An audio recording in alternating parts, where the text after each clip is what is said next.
Hey, how's it going, YouTube and Twitch viewers? I am here at the round table with, of course, one of the content creators that is a good friend of mine here. We're gonna go ahead and start with Mr. JR Star. If you can go ahead and introduce yourself, sir. Hello, thanks, Ace, for having me here again. It's JR Star 3, not J Star. Always honored to be here. I'm a official content creator for Raid Shadow Legends. Mainly do Twitch.tv helping people, but I'm also doing YouTube videos as well. I specialize in gear, building champions, and arena.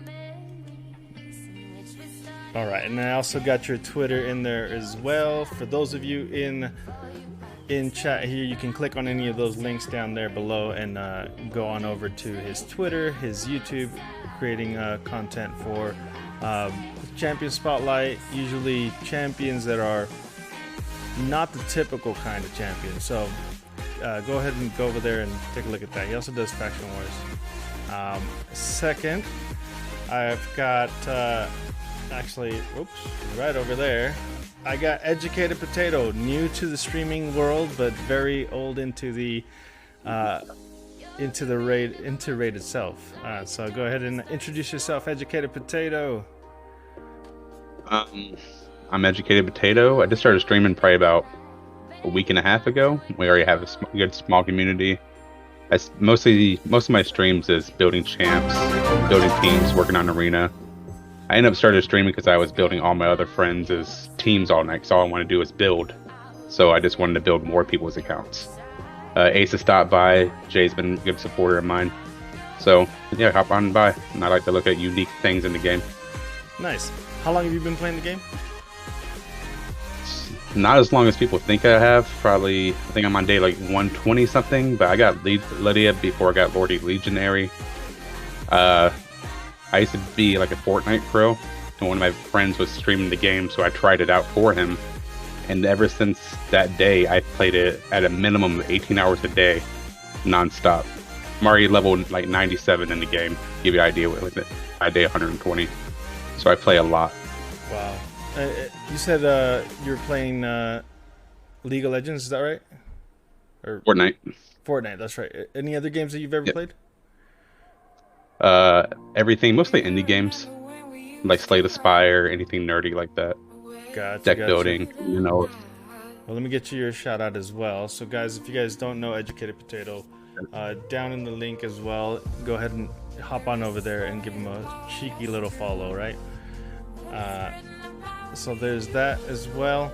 And then lastly, guys, I'd like to introduce you to another good friend of mine, and also one of the original Raid Shadow Legends content creators. He is the one, the only. Boom! Oh, shoot, wrong way. That's right over here. TheSaffronMan. There he is. Go ahead and introduce yourself, Saf. Yeah, cheers, man. I'm the TheSaffronMan. You've probably seen me from Shadow Legends Assemble, Get Crunched, No More Jockeys, The Award Show. I'm not an official content creator anymore. I don't build your arena champs. I don't do what a lot of things that other creators do. So I'm just chilling here tonight, though, and hanging out with Ace. And I always called JR Star JR. Never remembered the 3 when he was on my podcast. So I'm gonna have to start remembering that, I think, going forward. But it's great to hang out with all of you, and looking forward to seeing what's going to happen tonight. I should really start pouring my drink now, shouldn't I? Let's go. All right, so we're actually going to be talking about champions today, and specifically, we could go from the basic champions all the way into team compositions and what makes these champions so special. But before that, let me go ahead and drop your guys, the Saf's Twitch. Go ahead and jump on over there. Give this man a follow here. He's also got a YouTube, and this is his main YouTube channel, guys. He has 5 different channels within that main channel. And if you guys haven't seen, he also has a website where he's promoting a lot of his merchandise. So there's that as well. And lastly, TheSaffronMan's Twitter. And now, if you guys just go to the website itself, it has everything else in there. So there's that. But yeah, so let's get into the champions, guys, and go on over to the round table itself, guys. All right, so here we are. To my left, I have Martyr, which was actually my first legendary champion. JR Star has got Lissandra, which is one of his favorite champs. Of course, everybody knows Saf loves Ethos. And we got Mr. Educated Potato here. Of course, a newer player with a newer champion, Yumiko. Now, I personally love Martyr, mostly because of the hold on, whoa, thank you guys. See that? whoa thank you for that. You should forward that on to the rest of the table. Just saying. Is that big blind? Nice. Thank you for that, guys. Appreciate that, really do. But yeah, Martyr, she was my first legendary, and I didn't really understand why it was such a big deal to have her. After a while, I started understanding that she was one of 3 champions that did an AoE counterattack. Then I started reading into her kit and started understanding how she benefited me, why she carried me so far. But it was my own.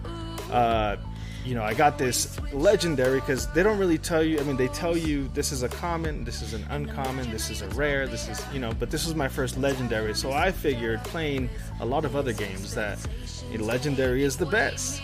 But later on, we're gonna find out that not just because they're a legendary doesn't mean that they are the best, right? So, but I started putting all my resources into this champion, and figuring out that she worked in different ways, and mostly because of the counterattack. And I found out how versatile she was and how amazing she was, especially early on and during my progression, right? I believe I still used her all the way up until stage 25 of Fire Knight. That's how powerful she was to me, to my account, right?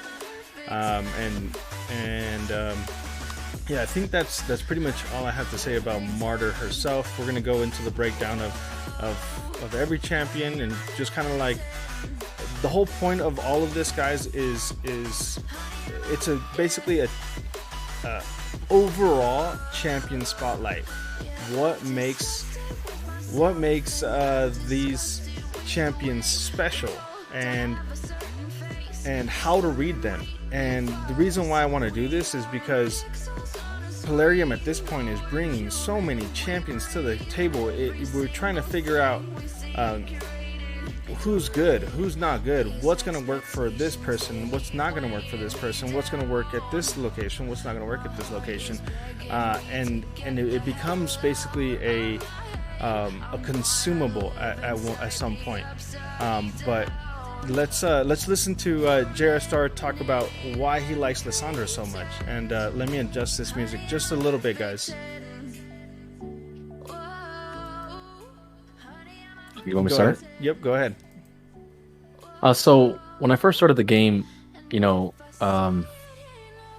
wasn't that many champions other than like the typical boosters that people were looking for, like Gorgorab. You could technically build your Haikatoon, but you would get more base speed out of an Apothecary, an extra one. And Lissandra was one of those champions because we didn't have a big pull back in the days.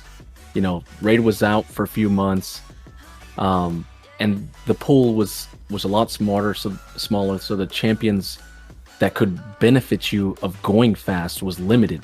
And not only did she go fast like an Arbiter, so people who were trying to get their Arbiter in Gold 4 from the mission, this is the only other champion that has 110 base speed equivalent to an Arbiter. So having this, I kept thinking, I hope one day I can pull her. I'll never forget, there was a champion chase tournament where they were giving players a guaranteed Lego if you got first place. And then they've done this before with Ray. We've seen, sorry, Saf,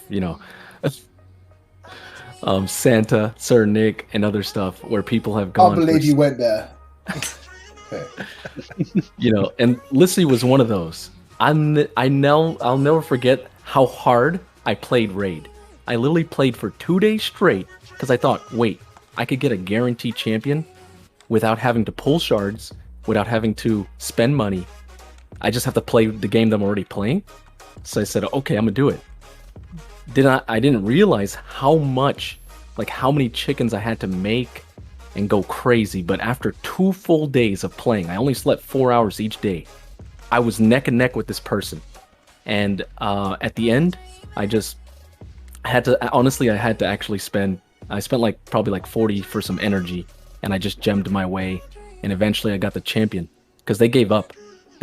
Once they saw me flying, they just stopped. So the last 4 hours they just stopped, and I got her.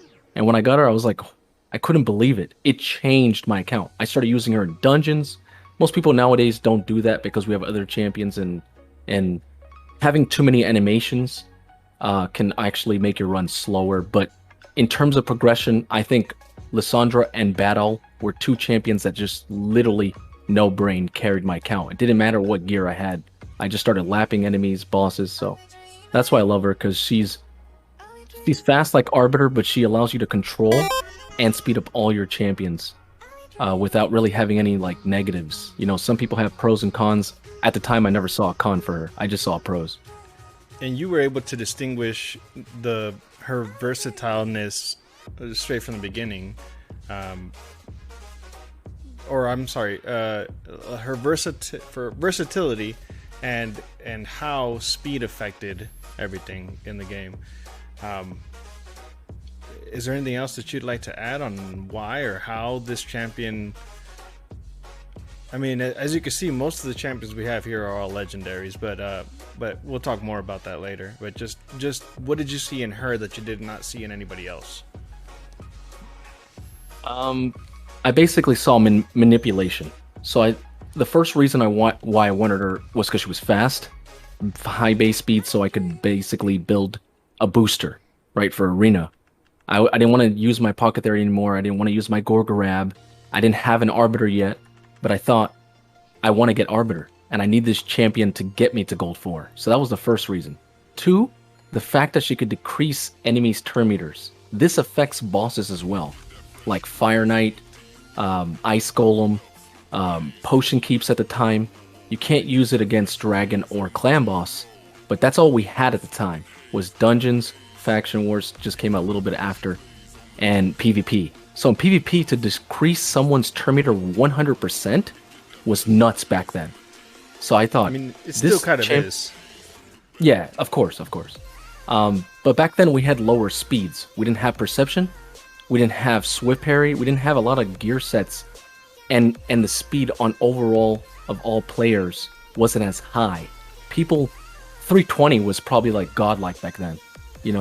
Even the plant whales were capping out at 330. Nowadays it's 400. But back then, decreasing someone who's slower meant a lot. You were lapping people so much more. I've noticed now, though, I'm not saying her values dropped, but decreasing 100%, if you do it to a fast person like Siphi or Arbiter, yes, it helps. But since that person's going so fast, 3 to 1, they'll catch up eventually again, even if you decrease it by 100%. But back then it was pretty godlike, and to this day I still love her. Gotcha. And Saf, I got your ethos there, and other than the amazing pull that you had for being able to get him, can you explain why he's your favorite champion? What do you want to do in the game? You want to demolish waves and get to the boss and defeat the boss as quick as you can. I know there's other champs out there nowadays, like Leo, which I managed to pull as well, but when the game started out, there was no one for years that done what Ethos done. Farming the potion dungeons, getting to the dragon, getting to the Fire Knight, getting rid of those waves, clearing your opposition in arena, farming campaign at a rapid pace. There's just no one that does what he does at the highest level of the game, right? He's the best Nightmare campaign farmer because of that, because of the damage that he does. And yes, he had the small weaken for years, and yes, it took Player 3 years to fix that. It's kind of irrelevant now because we've got people like Leorius who post their weaken beforehand, right? And so Leorius has kind of taken over from Ethos, but Ethos is still the Nightmare campaign king. But he does everything that you want him to do. He looks cool, he looks badass, he's a Void Legendary, so he does the same amount of damage to pretty much everyone. He's the speed king, right? So yeah, that's why he was my favourite. And for the love of me, I don't understand why so many people weren't on board with that. Like, I was really like, when I pulled him, I was so meh. I was like, who's this guy?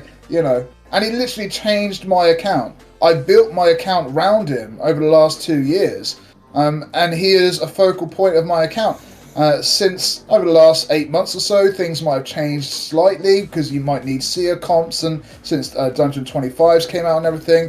But Ethos does whatever you need him to do as quick as you like, as long as you've got the gear. I don't even have mine in Savage.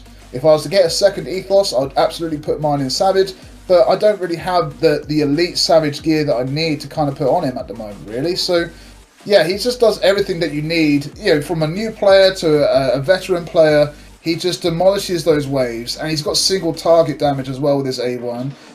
Even with the teams that you can kind of set up nowadays as well. When he gets the extra turn on his A1, he can proc that numerous times in a row and does so much damage to bosses or Doom Tower bosses at that. Just Xavier in the lead and Ethos in sort of normal Doom Tower will take you to like floor 100.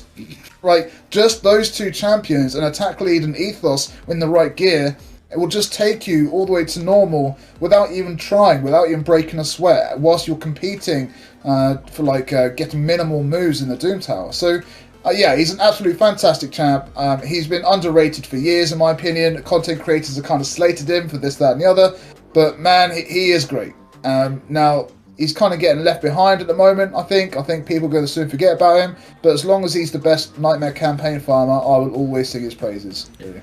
I think to add on to it, to Ethos, because I have an Ethos myself, and actually it was my first Void Lego, and actually Jay actually pulled them for me. And but what I really like about Ethos is his A1 decrease enemy max HP, right? Now we're going up against like a tanky Duchess in Arena, and it procs that extra turn. I mean, you're whittling her down because it's based off of how much damage you make or you do. It's like 20% of the damage that you do to her, and just if you can just hit her twice, that's like half of her health, and she can't withhold another hit. Basically, he's so strong against those super tanky HP champs is kind of what I'm getting at. So I love that. And then also there's other people like Scarab King that he works really well for, where he needs to decrease that enemy max HP to be able to take care of that shield, right? But yeah, I'm gonna go ahead and jump on over to Educated Potato here, the newcomer, and of course we saved the best for last here. So explain to us, why is Yumiko so special to you and maybe to somebody else? So Yumiko obviously isn't underrated, so I took the easy way out. But ever since I pulled her, I just fell in love with her. Her A1 decreases turn meter. She does the lockout like Warlord for 3 turns. So locks out, resets the cooldowns just like Kaimar, but it books down to 5 turns, so 1 turn less than Kaimar. She's a little bit easier to build in Kaimar. She has 2 higher base speed and she has accuracy as her base. Kaimar doesn't have that, so it's a little bit easier. When I'm in love on like Doom Tower and stuff, throwing the Hex on there, I put her in my dragon teams. When the dragon hits you with the poisons, she'll just throw the poisons back on the dragon. It's super fun. I done a Nether Spider, throwing the poisons back on there. You take her in the Bommel, throw the bombs back onto him. You put her in the... So I like to put her in an arena with Kaimar too, because they just reset each other infinitely. Especially with, so I do Siphi, Rotos, Yumeko, Kaimar, and it's just non-stop Rotos A2ing and locking them out. So I use her everywhere. I put her in Fire Knight. makes my Fire Knight team a little bit safer because their A1 does increase turn meter as a double hitter as well. So she's definitely one of my favorite champions by far. And I don't have a Warlord. So I kind of covering both bases. I got Kymar, a second Kymar, and a Warlord by just having Mecha. Gotcha. Might change my mind if I get a Warlord though. All right. Let's see. So we kind of talked about where, what our champion, what our favorite champions are and why they're our favorite champions. Like I said earlier, I really would like to understand how we can read a champion in order for them to be actually viable in specific areas. We can start off with the basics, and I know Jay loves to get into specific champions, and I mean, I'm gonna go ahead and give the floor to him. If you guys want to chime in, just feel free to cut him off, because he likes to get cut off at times. But yeah, like just break down any champ that you'd like. What is it that you're looking for? Why is it that they're important? Why is it that, or maybe they're not important? Maybe they suck. I have a good one. Oh, man, what was his name? It was a Void Epic that was heavily invested to, that is not going to be ever used ever. Tulsa main. Yep, Tulsa's exactly, pretty bad. Exactly. All right, Jay, go ahead and give us a breakdown of how you break down a champion, from anywhere from affinity to rarity to book investment to turn count to, the floor is yours, my friend. So when I first started, mainly I was influenced because I wasn't a creator, right? So I watched a lot of the OGs. I was watching Darth, Chosen, Stu Gaming, Cold Brew, Saf, a lot of people, so during that time before I got into the content creation program, I was actually doing content. I just wasn't that big, right? And I used to build my champions based on their kit. Then I started realizing, as I played more and more, you have to just look at their base stats and their cooldowns. Then you can look at the kit and say, how can I take the gear? Because Raid is a gear game. No matter if you have a Lego or rare, it's, they're going to scale with their base stats and the gear. You could have the best Lego, but if you have trash gear, it's still a trash champ. So first thing I look at is, of course, the champ. What am I using? Each type of champion has its own archetype, like, support, attack, attack damage dealer, defensive tank. Then you have subcategories. Okay, this person's fast. What are they doing? Why are they fast? Are they a booster? Are they, like Wither, fast, but also, to cleanse? You have a tank. Are they wearing high resistance? Are they provoking? Are they stunning? You have an attack champion. What are they doing? Are they nuking? Are they putting debuffs? Like the new champion we have, Gaius the Gleeful. You can build them 2 to 3 different ways, which is pretty amazing. And so that's what I look first. I look, okay, this champion, I look at their stats, I look at their affinity and their skill set. And I think, how can I take this and combine it with the artifact sets? Some players instantly go, well, I'm just gonna put this person in Swift Parry or Stone Skin, put them all in Stone Skin like rats. But to really optimize each champion, you have to kind of go beyond boundaries. Like, think out the box. Like, oh, do you only have an Apothecary, but you can't do enough damage to Dragon? Then put him in a Toxic set, a fast, a Toxic set with good defense and HP, and there you go. Now your Apothecary is boosting your team, and with his A1 throwing lots of poisons can help out to beat that boss. So little things like that can help out. You can't just think only one way, right? You have to look outside the box when you're building a champion to get what you need to do, whatever that is. either arena or dungeons or faction wars.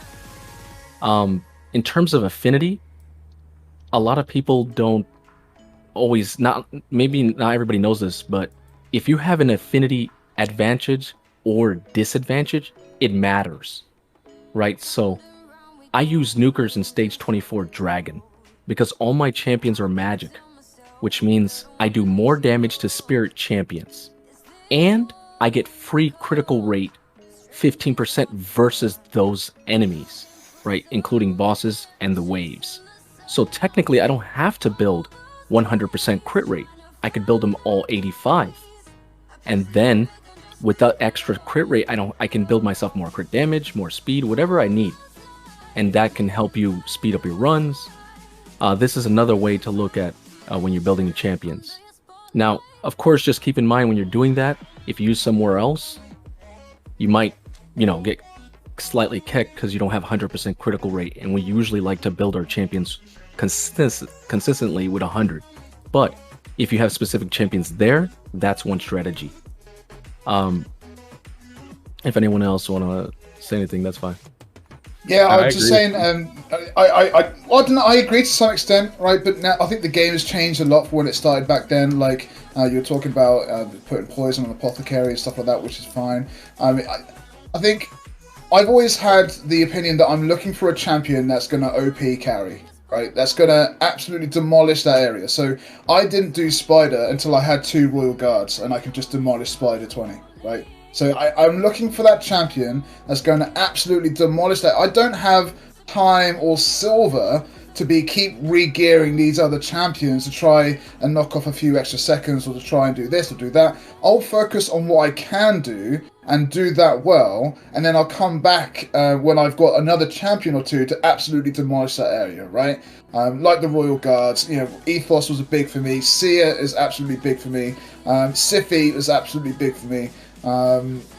But yeah, I mean, not everyone has got that patience. I mean, I get what Jay is saying about trying to re-gear champs and stuff, but I don't know about everyone else. I run out of silver real quick nowadays. Like, unless I'm consistently farming like Dragon or Fire Knight, which I admit I'm not spending in the game quite a lot like I used to. I'm not farming as much as what I used to. Like, silver is a very precious resource in the game. I can't afford 900,000 silver just to remove a gear off a champion and then kind of level up more like every single day, right? So I've always been on the mindset as well to kind of, once I've built a champion, that's it. Unless I drastically need to change it. My Ethos gear hasn't left like Ethos in 2.5 years, right? My Arbiter gear hasn't changed until I got a Siphi, in which case that gear went on to Siphi. I give Arbiter my second gear. I don't like to re-gear champs because once I find that purpose for them,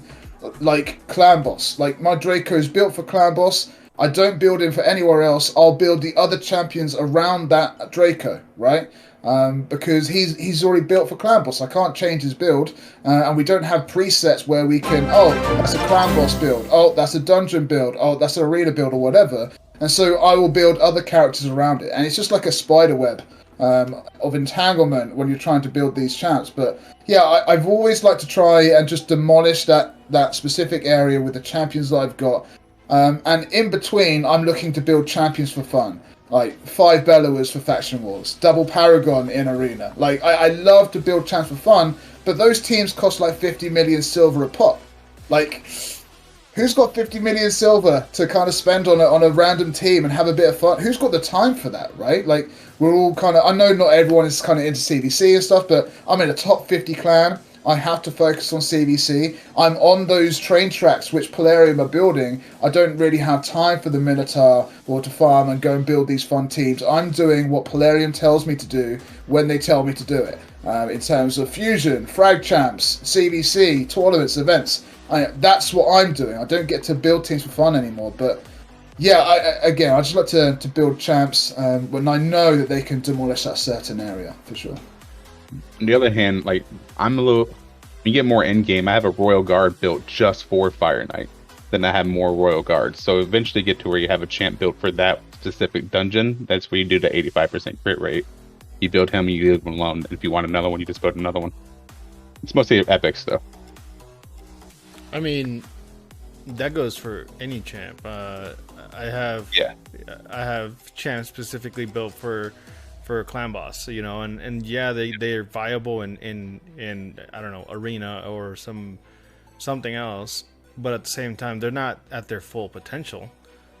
So if I was to put them at their full potential, then of course that becomes a different story. Or either that, or we get just a better champion that we have to end up building, which we're gonna cost resources and all of that fun stuff, right? So I think a lot of the times we hear champions, either being yes good or no bad. A good example is like Vlad, right? Vlad the Nightborn. A lot of people hated on this champion recently. This was October of this last year. So we're talking about 6 months ago. And recently we're starting to see him in the higher tiers of arena, even including platinum. I mean, I know platinum right now is not what it was, 2 months ago, but at the same time, we're still seeing this champ, and he's very strong in Scarab King, for instance, right? Again, like I said earlier, with the decrease, with the what is it? A turn meter decrease, and he has enemy max HP. It's super strong, especially in other areas. But how long did it take somebody to figure out?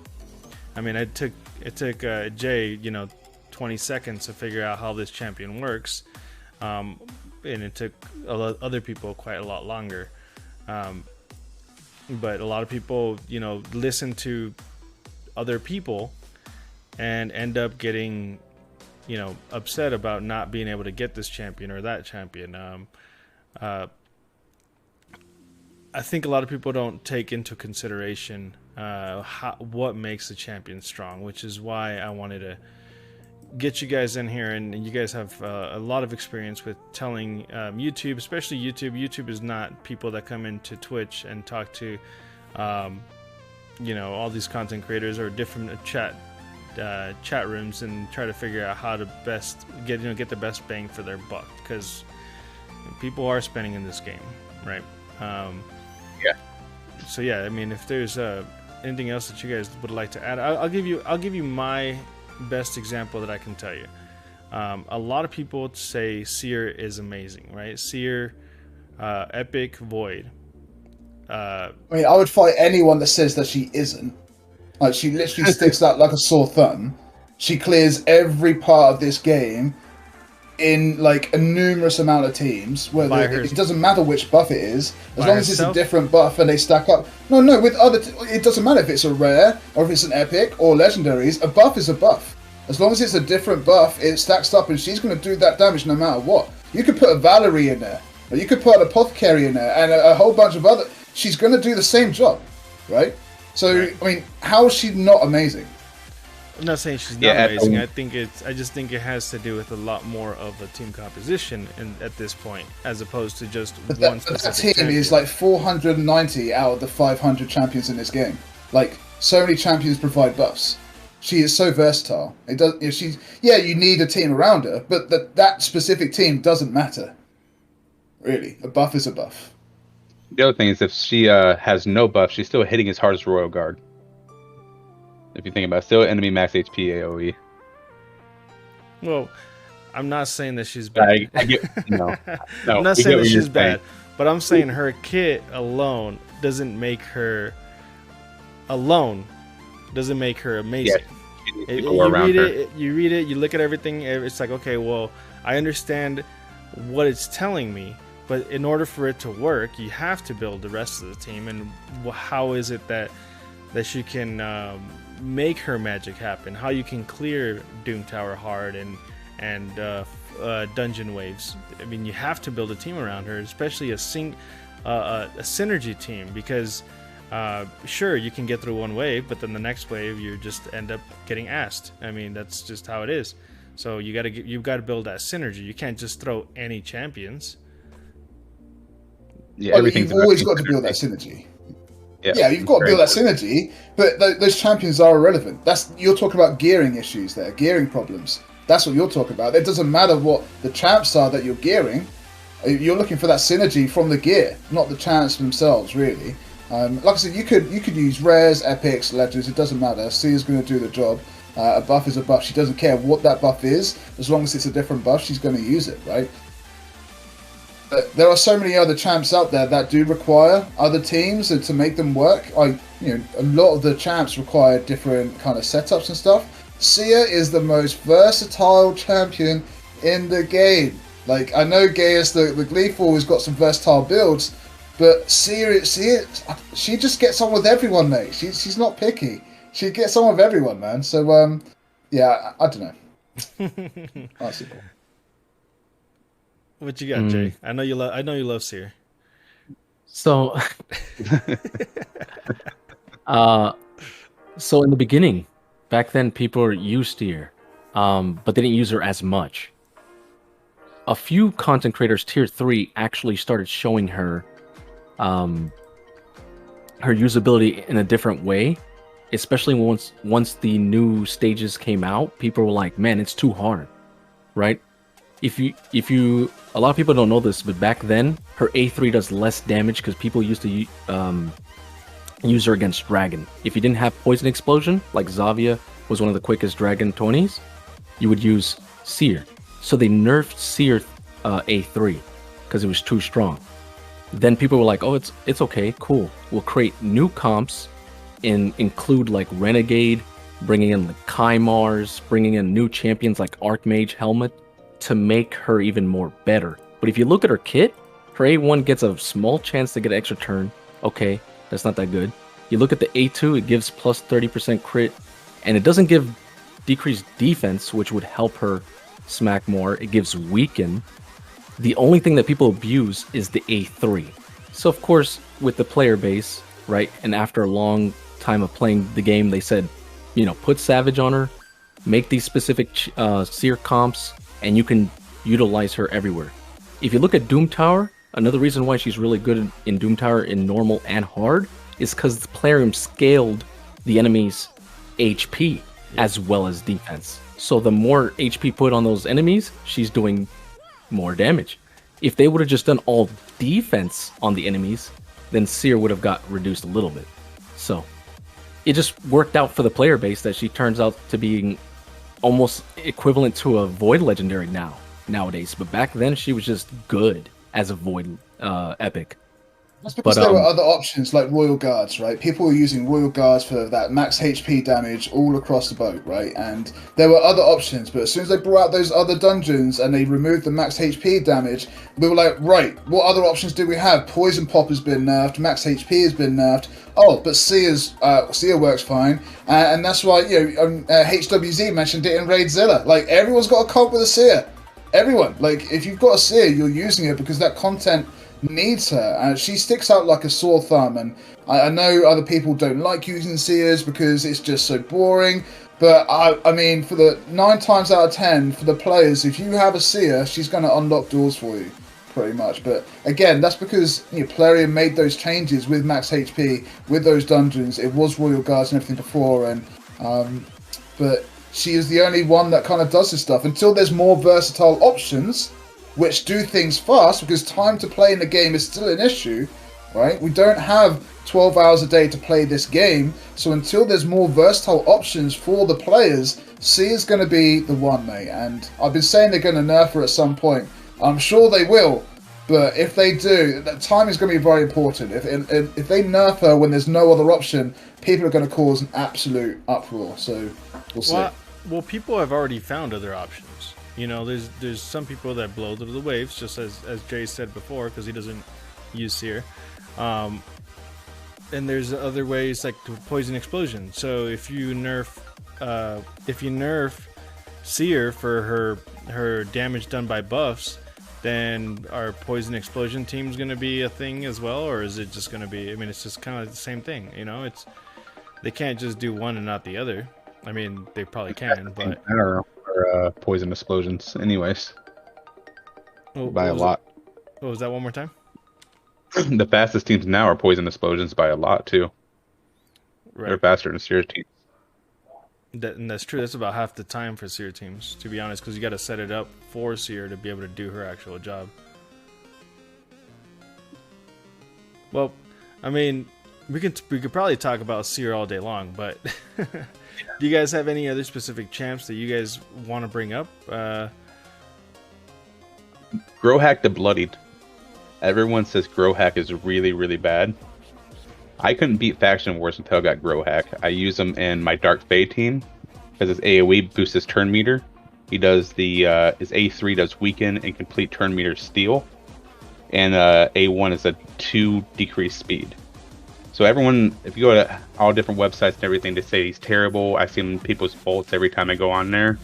That dude's actually a pretty good carry. So when, like you were saying earlier, when you're looking at websites and see bad ratings, you need to actually read the kit.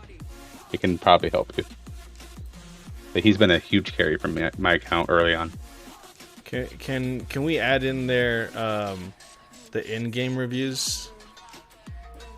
Well, we've got to be careful of those reviews as well, right? Because Growhack the Bloodied, it was pretty poor for like 2 years, right? And then they buffed him, and and then there were certain areas in the game where he was useful again, but they kept those ratings, which are poor, right? So you can't judge those ratings too quickly. You have to go and watch those videos on YouTube. You have to listen to your content creators and go see that advice on the internet.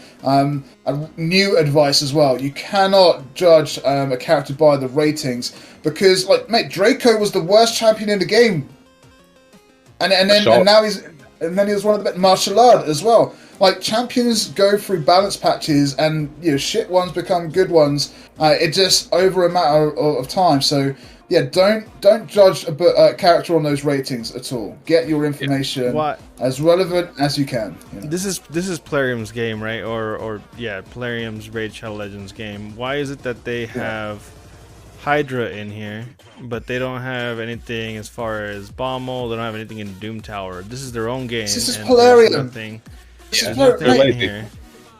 We've got third-party tools for leveling up gear. We've got a third-party tool to literally play the game for us. We've got a website from Hell Hades that tells us how to gear champions. Players should have tools for all of this. We should be able to find our gear that tells us how much speed is on my item. I shouldn't have to go to a website to tell me how to build a character. All of this should be in the game already, right? All of these third-party tools like RSL Helper and River Tuner for leveling up your gear is down on Plarium's failings to be able to create this stuff themselves. It's the same thing for the ratings, man. Same thing. They have these tools here that a lot of people go off of. To be honest, like when I was a mobile player, I was looking at this and I was like, okay, well, this is how this is person, blah, blah, blah. And then it would tell me recommended artifacts.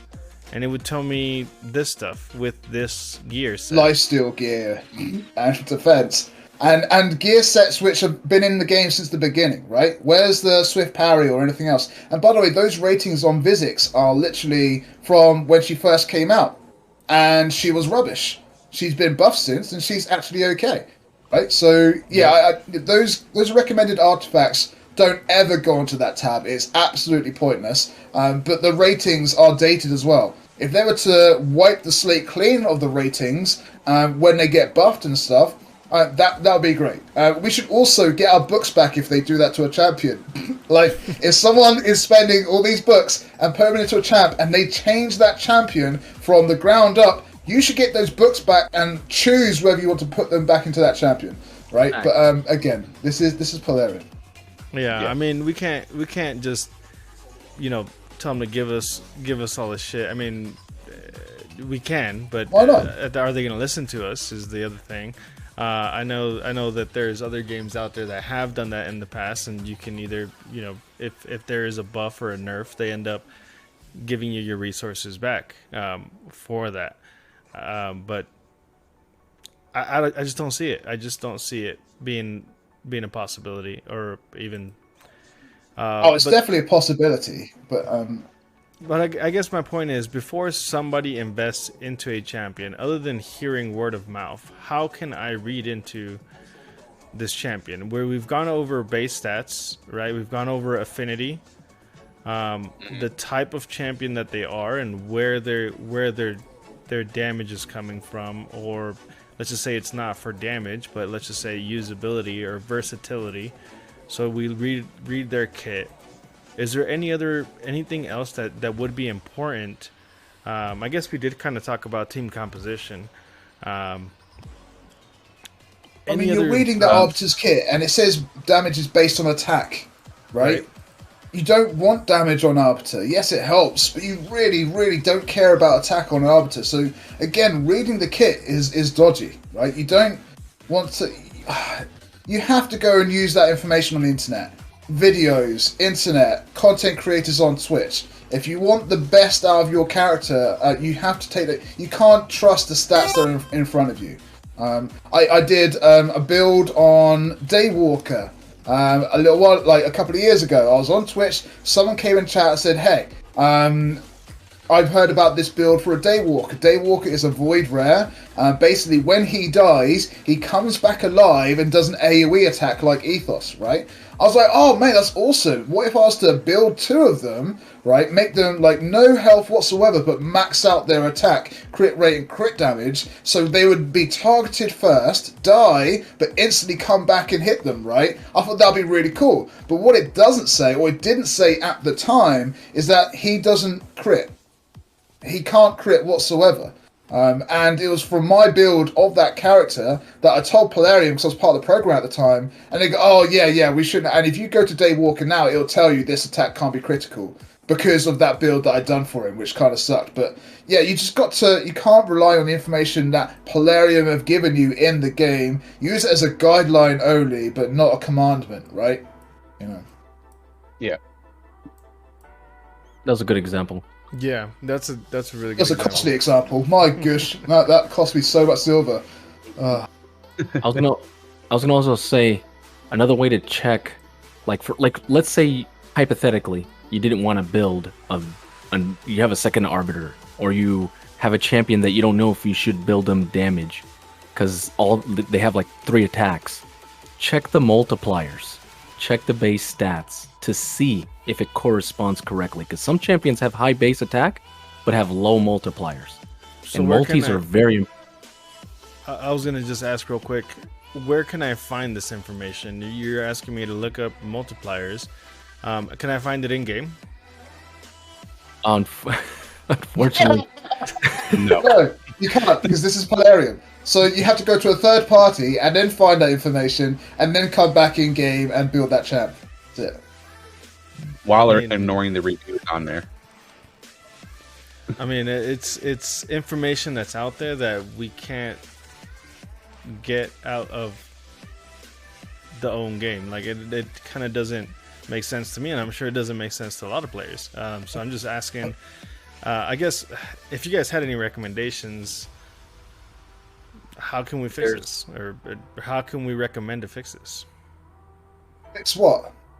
Finding out more viable or useful information other than third party. I want in-game solution is what I want.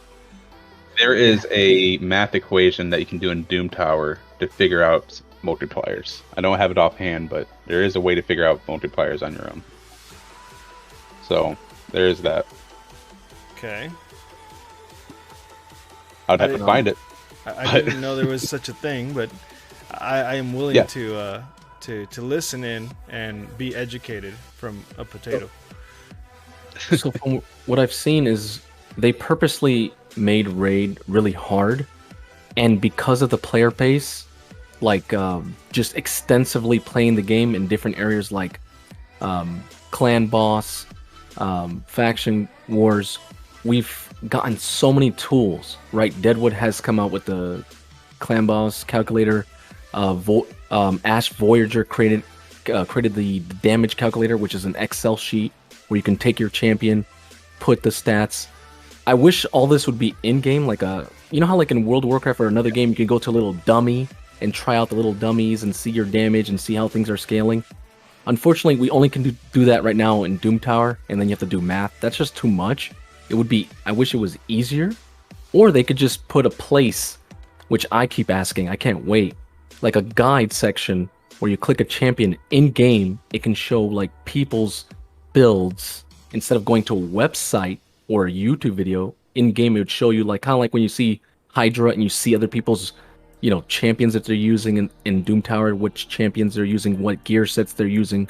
It'd be cool if you could see that in-game, like, here's a top 3 cold hearts this week that did this, most damage, or the fastest cold hearts in raid so far, like stuff like that. So you can kind of like, push and gear yourself towards that. So you wouldn't have to go to some third party, That's the only thing I can think of. But I sent a link to Ace. It's basically you just type in Raid Champion multipliers. If you go to that top link that's in the link there, Ace, you can literally, again, you have to go to a third party. This one was on Reddit. Other people have done videos on it, like Stu Gaming and stuff. The information is out there, but you've got to remember, Plarium earn a business over confusion, right? They don't want you to know all this information because obviously then it would be rather simple to kind of build your champs, right? They want you to kind of make mistakes because you have to pay silver and time to kind of fix those mistakes. But there is that link right there, which I said. If you go to the link at the top, Ace, not the one in the comment section, it'll take you to something. It'll take you to the Google documents of all the champs that they've kind of got a list for. So there we go, that link right there, and yeah, it will show like Kandrafon's like multipliers are rather weak.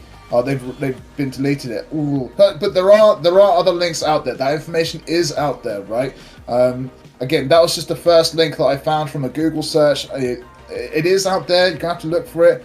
But maybe on Hell Hades website or Deadwood kind of knows a bit more about it. But those links are out there for sure. But Plarium, of course, don't want you to know this information. Yeah, Hell Hades. It would be in game, Yeah, Hell Hades and ayumilove.com. Yep.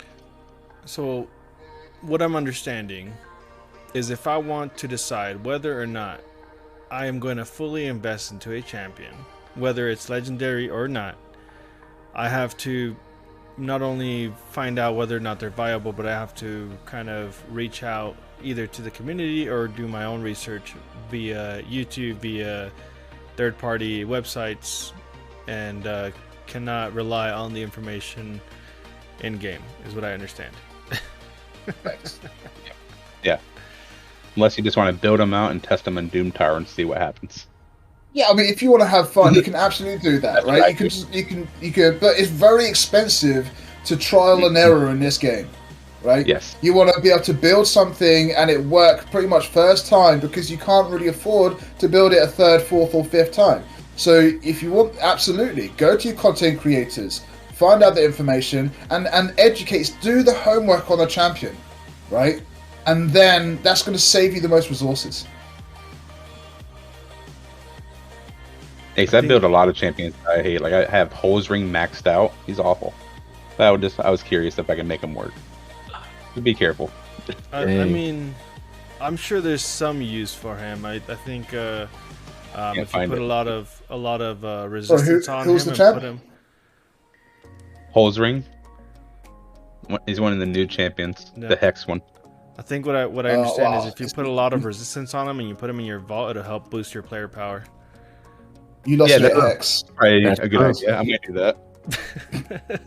Is 6-star fully mastered with no gear on. Yikes. I mean, how many Hex champs are there now? And it's like, yeah, you can use Hex every now and then, but really, I mean, I think we're all waiting for that content where it's like, it's a must at the moment, but I don't know. Well, honestly, yeah, go ahead. I think they're doing a good justice to bombs, because remember bombs used to be like a laughing stock, right? Yes. And they're slowly trying to make bombs better. I think right after they finish, maybe the next champion will be like kind of like Cleo. They'll release another Hex champion, and slowly, once we have more Hex usability, people will start using it as a option for maybe PvP or something else. But personally, it seems very niche, and it's kind of hard to build. I think this whole new bomb meta is just going to bring in a different kind of like a fast cleanser or a block debuffs or a just another speed team is really kind of how I see the solution to this. I mean, obviously Stone Skin is not the answer, but it's a good way to keep the community going in the aspect of making change. So good on everybody. Is pretty much all I can say about that. I like how this game does bring a challenge to the community, to certain players. I like that. And I like to see it, keep progressing. And I hope the best for those of you that are trying to build your champions the right way. Is there anything else that you guys would like to add? I mean, I built a Gaius Gleeful yesterday, and I am having a blast with this guy. He's so fun. So it's decided to be happy with bombs again. I mentioned that in the video that I've done of him as well. I don't have him. I probably won't be getting him because, I haven't been on it. I'm doing other things as well during the day. But when I was reading his kit, he looks fun. He looks versatile. And I can't remember a fusion that seems so fun or versatile, right? You could build him in different ways for different scenarios, and he's going to do the job. So we haven't had a fusion like that in a long time. So hopefully, no matter what your style is or whatever your problem or your need for in-game, Gaius is going to hopefully provide some kind of use for you, and you're going to have fun in the process. The fact that when he dies, all bombs just automatically explode, I mean, that just makes me want to build a low HP version, but fast. Low HP, get him in fast, get those bombs off, get killed, bring him back up and just do the same thing again over and over. And that seems fun to me. Just a suicide bomber. Yeah. Something else I learned last night is if you put bombs in them and they nuke your team and kill your whole team, the bombs go off and you still win the match even if you die. It's hilarious. Ray nuked my whole team last night and I still won because it popped all the bombs. So it goes off before. That sounds pretty fun, not gonna lie. It's so funny. Even why I'm more pissed off that I don't have the frags for him. Never mind. Move on. I'll probably get him in a shard in 2 weeks. Bought another one today. Oh my gosh. The only other thing I can think of when building a champion is masteries. So we're talking about Gaius, right? Yep. But we can just any champion, right? Yeah. Let's just say, so people don't realize. Like, I was asked this by one of my fellow members in Discord. He was like, what's the value between accuracy and War Master? And I was like, okay, let's think about it. Eagle Eye is 50 accuracy. Okay, that's a lot. That's basically, 70% of your Great Hall. Mm-hmm. Or it's basically almost a 5-star banner of AC. So, if you don't have the AC requirement, for like Doom Tower Hard or Clan Boss or any content you're doing, yes, you lose the extra damage from War Master, but if you're not putting your debuffs at all, that's even a worse problem than damage. Especially on a poisoner. Exactly. So when you're building a champion, just keep that into mind as well. People always think damage, right? They just want the biggest numbers, the fastest things, but the most important things to know, accuracy has always been one of the most important things in all of Raid. That's why when you're building early to mid, you're always thinking ASDD. Accuracy, speed, defense, and damage. Because it doesn't matter how long it takes you to do something, it matters that you complete it. Once you've completed that content, what matters is how to farm it faster. Mm-hmm. And if you want to get better at a game, read the masteries. Learn your masteries. Don't just copy off the internet.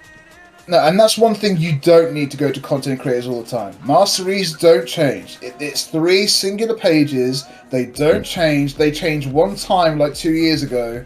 They're not going to change anytime soon.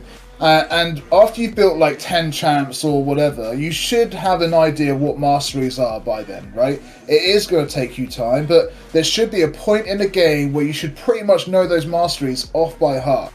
You should know what works, what needs to go on certain champions, who needs certain masteries in there as well, who needs a flawless execution like a seer for additional damage, who needs Helm Smasher, who needs War Master for Clan Boss. You should know this stuff. Who needs support and defense. You shouldn't need to go to Yumi Love or Hell Hades or Deadwood Jedi to find out your masteries for each champion. You might want to go to Deadwood Jedi because you're going specifically for a Clan Boss and he's got all of these preset teams that you can literally copy and paste that work. right? Which is fine, but really, yeah, you should be at a point, at some time that you should know all of these masteries off by heart, for sure.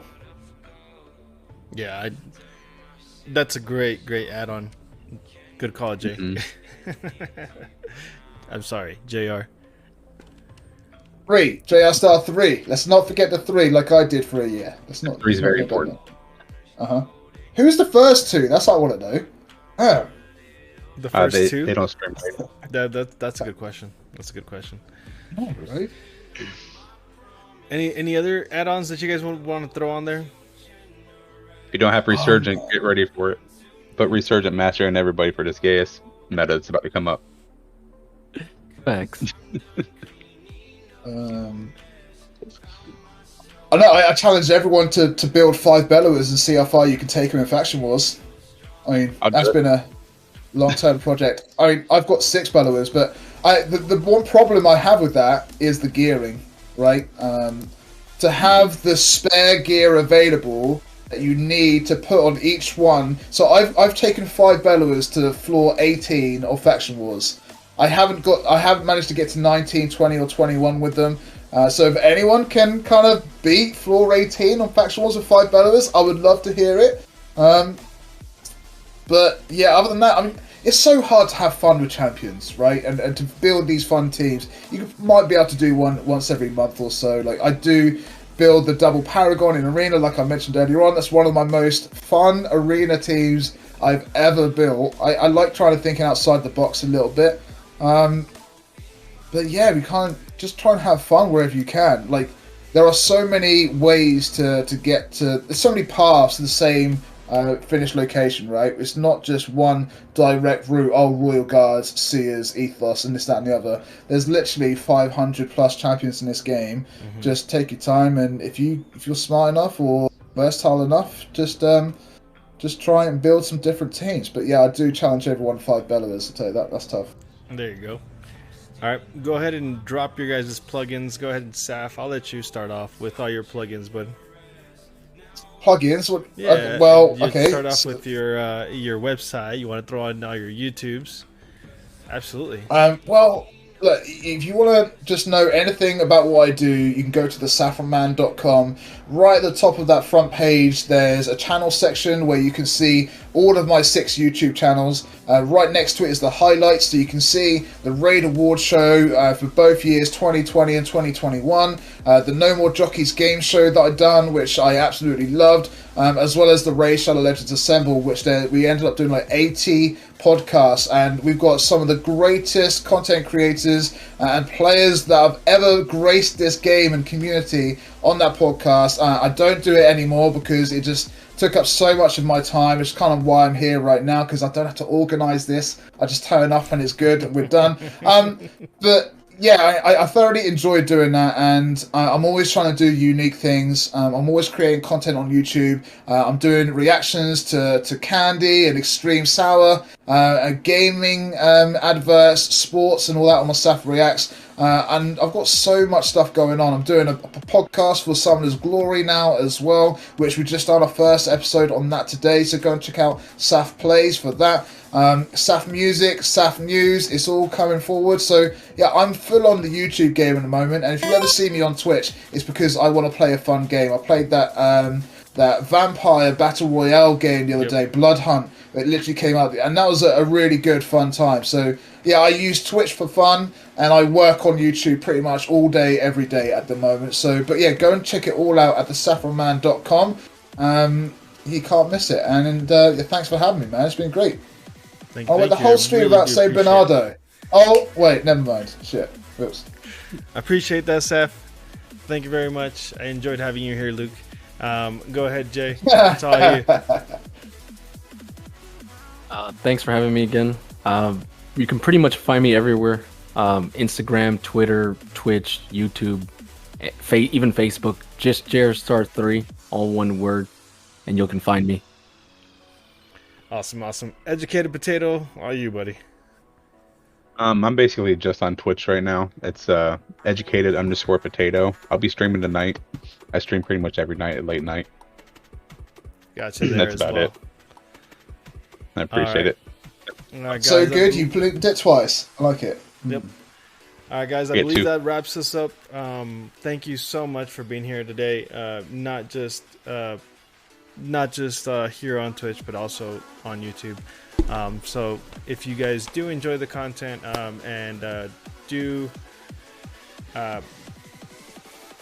want to see more of this stuff, go ahead and hit that like button, hit the subscribe button. We will be doing this every single week, as far as I'm told.